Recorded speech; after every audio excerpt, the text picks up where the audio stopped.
Hello, everyone, and welcome to another episode of the Quarantine Conversations. This is for Indiana University's Arts and Humanities Confront on the COVID-19 Pro-Ruski cast.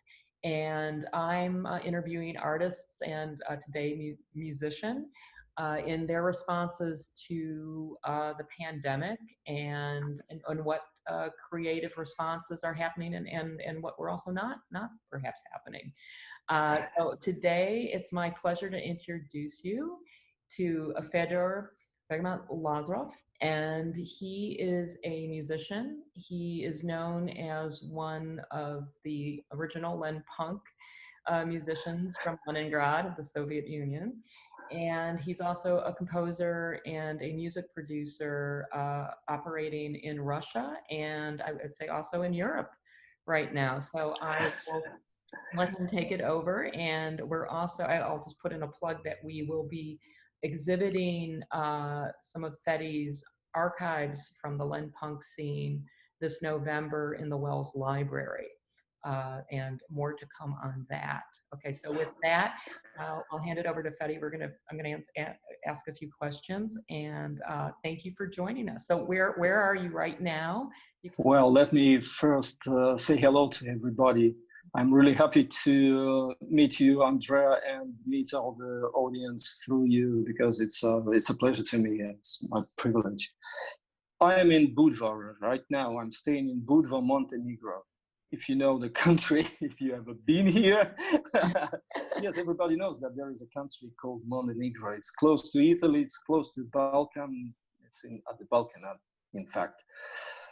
But the fantastic thing about this country is that it's entirely covered with mountains, very beautiful mountains, and there is sea, which is also very beautiful. It's just an amazing place to stay. And Budva is such a small town on the very shore, and our house is just between the sea and the mountains. That I can see it in my windows, but it's dark now, but it's very beautiful.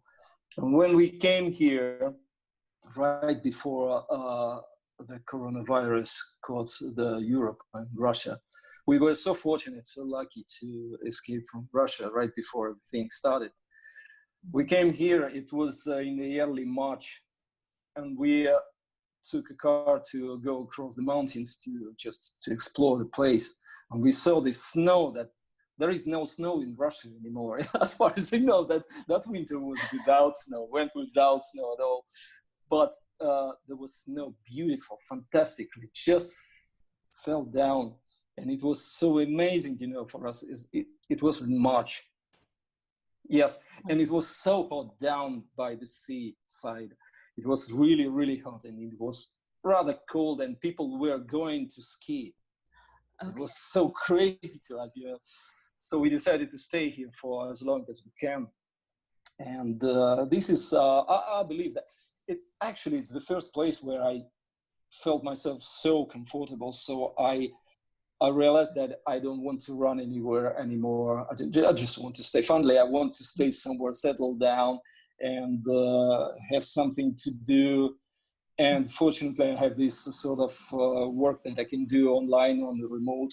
I can work with my project, getting them online. But yes, the lockdown came, and it caught us in a very tiny room that we rented, waiting for the better apartments to be finished for us. They have some reconstructions there. And I had no instruments with me. I had only this computer. Oh. And I had some projects to do. You wanted to ask me about the technical stuff that I was doing. But the first thing that I had to do, I had to find a keyboard. And because I got this very interesting project that I had to do for TV in Russia, back in Russia. It's a project dedicated to the history of Leningrad, started from the probably 40s of the last century to the end of Leningrad, which is at the 90s, when the town was had a new name, St. Petersburg. So it's the history of Leningrad. And he asked me to write 10 songs not songs, tracks for their projects, for their programs. And I had to reconstruct the music that was so very well known on the TV, on the radio back in the Soviets. But I had to do it unrecognizable, but still very, very, very straight to the kind of point. Yes, a point in the timeline. You know, because music has such a thing that you can, if you are a musician or a sound producer or just a people listening, a normal person listening to music, if you hear something, it's got some connection to the precise moment in the history. Yes. And this is what I had to do. I had to recreate the sound of those tracks, the instruments of those tracks, and everything should be recreated as if it was recorded back in the 40s, for instance. And I had no instruments with me. I started playing on the computer keyboard, and then I found this Russian guy here who was a fitness coach, and the fitness center fitness club was closed, and he had nothing to do. He found me on the Facebook, and he brought me this very tiny, like this one, very tiny keyboard, and I recorded all the tracks, all the 10 tracks using this thing. Remarkable. Because of course I tried to find something, and I tried to buy it in Germany, and I already ordered it, delivery from Germany, but the borders were closed, delivery was closed, everything was closed, so I had nothing. But then I realized that we are in the better place, in the best place actually, because COVID-19 didn't hit much Montenegro at all. In our very town, Budva, we had only 4 people diagnosed with COVID, and the entire country had only 9 deaths, as far as I know now, which is next to nothing. Yeah. The project that I'm doing now for myself, which is called Fedor, it's exactly about me making this move and getting finally this sort of feeling that I'm free from the past, I'm free from everything that was, I'm not feeling unrooted or like sort of taken out of the ground that was my origin ground. I'm feeling okay, very much. I'm feeling way better than before. I wrote a song about it, and I wrote a song about leaving the place because I actually wanted to leave quite long ago. I think it's important as makers and artists that we, if we're lucky enough to find a place that speaks to us and we can, as a friend of mine said some years ago, she's a video artist, but she said the most important thing as an artist is you have to find a place where you can really make your work. And that's on many levels. It's not just financial, it's also the psychological, the emotional. Absolutely. Yeah. It's a place that really feeds you. And she goes, and she was talking about New York at this point and just making a point to me. She goes, New York is not good for everybody, period. So, it's not for everyone. Yeah, right. And so, but along those lines, I think it's really exciting right now to see you, and you're also with your wife, Annika, who's also an artist, and that you came to this wonderful place, and you're producing now, and I think it's also interesting that in that you're producing also, but without maybe your full studio of recording and so forth. In this project, in Fedor, I thought that finally I came back to the themes that I wanted to discuss with people by writing songs, by singing them, by recording. And it's not politics anymore. While staying in Russia, I was a punk. I was trying to fix the problems. I was trying to talk to people that it's not correct. And this way is right. This way is not right. You always want to fight when you stay there. Mm-hmm. When you leave there. Yeah. Yes. Yeah. But what are I'm free. Yeah. I'm free of that all, and it doesn't mean that I didn't want to do it. I don't want to do that anymore. I just feel like I'm ready to do something else, and I'm really happy about it. And of course, yes, this sort of experience that we had on the lockdown, it moved me to the right place, to the right condition of creativity, and I'm happy with that, because sometimes you need to be trapped in a cage, to be locked with yourself, to actually feel what is important and what is not. And the first day when we were freed, when they told us that we can finally go for a walk anywhere, to the seaside or to the mountains. So I went up to the mountains because they were in my window. When I was walking on the balcony, and there were mountains everywhere. And that was the first place I wanted to be. So I went up there. And the thing that I felt, it was like I was back to my youth, to my childhood. I sent the smells that I wanted to smell, and I saw the sights that I wanted to see, and I had those dreams again, and I felt myself as I was a kid. And that's when I realized that we are in the right place, in the right time, and the project that I'm doing, it's you always feel sort of doing, I wasn't saying that it was right or not, but now when I've actually done it, I sent the mixes to Italy, to the guy who was also locked down in his house doing mastering for me. And I got these masters back, and I felt, okay, this is the music that I always wanted to do. This is me. This is everything that I wanted. Actually, Floris Lava is the music that I've heard during the entire my life since I was a kid. I heard these Mahalia Jackson records that were in my house, or my mother, and I heard that classical music records, and I heard that jazz that she was listening to, and the first Miles Davis records, in a silent way, that was sent to my mother when I was 10 or something. And everything is in me, And when I write music nowadays, I understand that I can't recall the name or title of a song, and I hardly can remember when I first time heard it, but I still can feel the same feeling, the same emotions that I had when I first time heard it.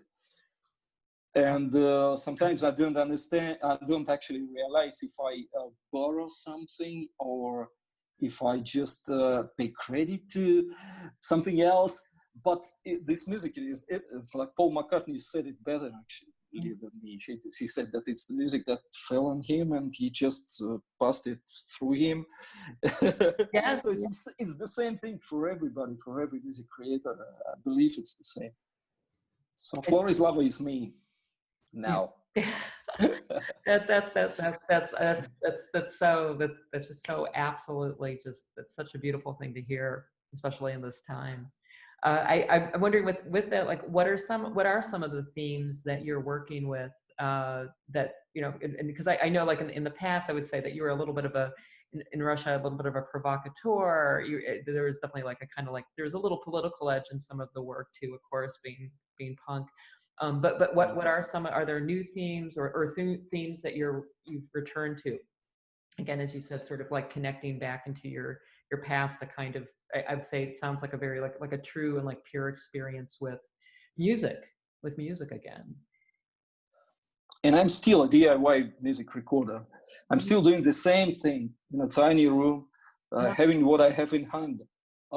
Well, speaking frankly, now I have this keyboard and I have this bass there, and I have an acoustic guitar, and I have something being brought to me by already working companies here in Montenegro. But yes, it's a very, very simplified way of music production. And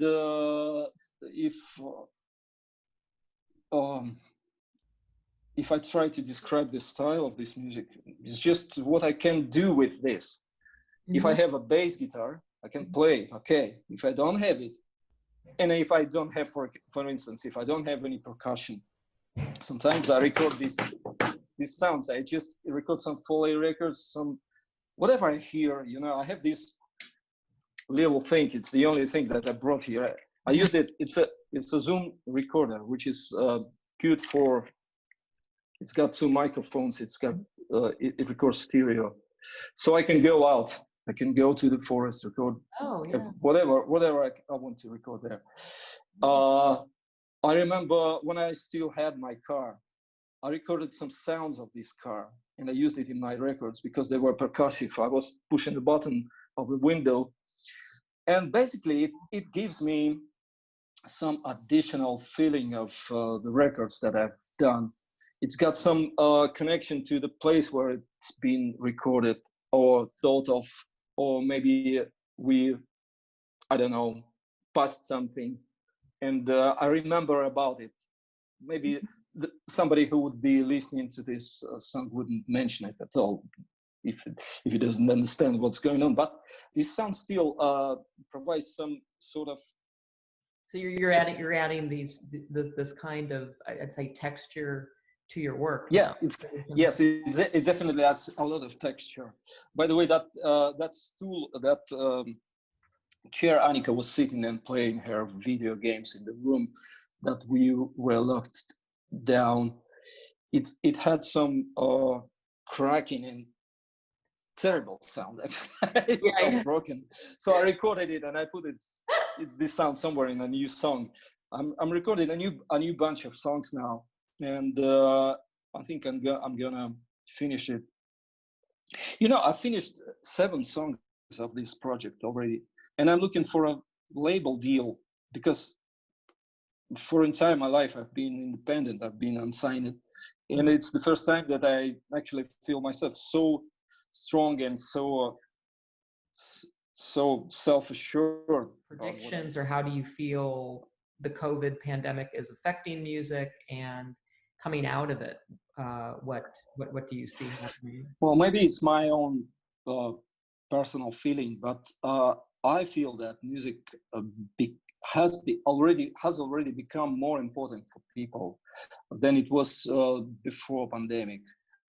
In a way, it helps people to survive. It helps people to survive the hard times and just to feel alive when they are locked down. So in the end, we have more musicians making better music, more musicians and amateurs trying to play online gigs and doing some donations there and whatever they want to do, but most of them do it for fun. But it's cool, you know, music have to be fun. And if it's back to this importance as it was in the 1960s when music was made to change the world, you know, people thought that it could change the world.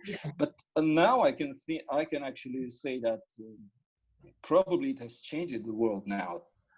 And or maybe the world has changed the music, I don't know. But in the end, we have the better situation.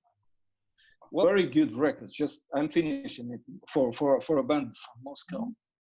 And these guys also, they are sitting in their houses. They sharing records made at home, and they send them to me to mix. And they have no idea of they have no plan to promote it or to release it. They just are doing it for fun. So every song of this 6-song album has different style, has various sounds there, and they have had some references for me. Like they said, this song we wanted from the 60s, this song we want to sound like that, this song we want to sound like this. So it was another work like that I've done for the Leningrad TV programs. I just kept on doing the same thing, fluently, you know. It's like, what is the name? What is the name of the band you're working with in Moscow? It's a Russian name, basically in Russian, and it sounds very weird. You can say in Russian. We have a Russian audience. Со мною вот что. It's basically, I think it's a phrase taken out from a song, from a very, very lyrical and romantic song from a famous movie, Soviet movie, about the Christmas time, the New Year's. Oh, is that? Yes, it's from there. Yeah. Со мною вот что. It means what the entire phrase sounds like "со мной вот что происходит." It means in English it's this is what happens to me.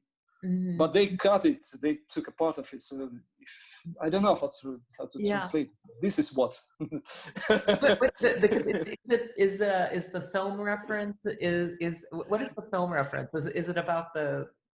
I'm trying to remember the references. It's about a man that goes to a park. And it's the same. It looks like his apartment in St. Petersburg, but he's in Moscow, and I'm forgetting. Yes, it's that movie. Yeah, you know the movie. Yeah. the destiny of fate, or the irony. Wait, irony of destiny is something. Yes, they're younger than me, and all of these references that they would send to me would work another way on my mind, because to me they were probably a part of the culture and the radio background that I wouldn't want to hear in my youth, because I wanted to hear some rock music, some Beatles, more of the Deep Purple, please. Then there was punk rock, of course, but we heard that music that they sent me as a reference. Mm-hmm. And now in my age, I don't feel that pain anymore. Just 10 years ago, I'll probably say that, fuck, what are we doing? Why should I mix these songs? Because it's just it makes me feel sick. Mm-hmm. But nowadays, especially after I've done that project for the Leningrad CD series, well, I was okay, and I was really happy to meet their requirements, because it was, on the other hand, it was hard for them to find a producer who would do that, who would agree to do that. Because if they asked me, for instance, they asked me to mix a song in early 60s style, and I decided to split the stereo in this crucial way that Beatles would do, bass and drums and guitars and vocals, so it's like that. And when you put your earphones here, you just, wow, it's hard to listen to. But I've done it, and then I did some other trick that made it sound more contemporary and more comfortable in our time. But still, it's got this very, very strict reference to the time, to the very year, I would say. So it's a fun job. Yeah, I'm really happy doing this sound production work now. I'm feeling the same as I was when I was a kid, when I heard the music the very first time, and it impressed me so much, so I decided not to be an artist like my mother wanted me to be. And it was a very, very strong thing that I felt, and I actually had this not idea, but aim in my life. I actually had decided to be a musician at the age of 10, I think. And it was then when I heard that song by Mahalia Jackson. It was a very old spiritual gospel song. It's called God Knows the Reason Why. So I decided to recreate this song on the lockdown when I had nothing to do. I just had some days off, and I thought of recreating this song. I found this song on the web, and I reproduced all of the instruments, or an organ, piano, drums, bass. Everything was reproduced. I already had that keyboard. And I started playing it, and I felt myself as if I was playing with those old black musicians who recorded this song in the 1954. Very 11 years before I was born. And I tried to sing this song afterwards, and it was so hard, because that vibrato that all of the singers back then sang with this very fast and strong vibrato, and I don't have this sort of ability to sing like that. I never practiced it. First I tried to do that, to recreate it, and I realized that there's no way to do that. So I tried to sing it my own way, and I'm still unhappy. I'm still not happy with the record, but I started doing it. And I felt myself like I was sent back in time because I played note to note. I recreated the whole every arrangement, that every part that they were playing in the band. So that's a great experience. If even if I have this song unfinished forever, I've still had this. I still have had this experience. It's a very this happy time experience, like an immersive experience into the making. I mean, really, like I'm trying to channel or understand a song like through the playing, but also the recording, which is which that had to have been like really fulfilling. I can only imagine. I'm looking for a video artist to collab with me on the videos on the music videos for these songs. So if we have somebody somewhere having any ideas after listening to these songs, I'm open to any offer to collaborate. I have my friend in Czechia, where we want to go, and he's got his wife who they both are one way or another involved in video collection, and they agreed to do some video for me for free, because it's just like, it's the same way to spend time the best. You just do something for somebody and you have fun, you're happy doing that. And so I think that's the way it should be released now. If I don't have any label, and if I don't have any opportunity to release the album or singles, or I don't know how to make money out of it. So maybe I just have to do some videos and upload them on YouTube so that people could listen to it. And we will still be looking for the label.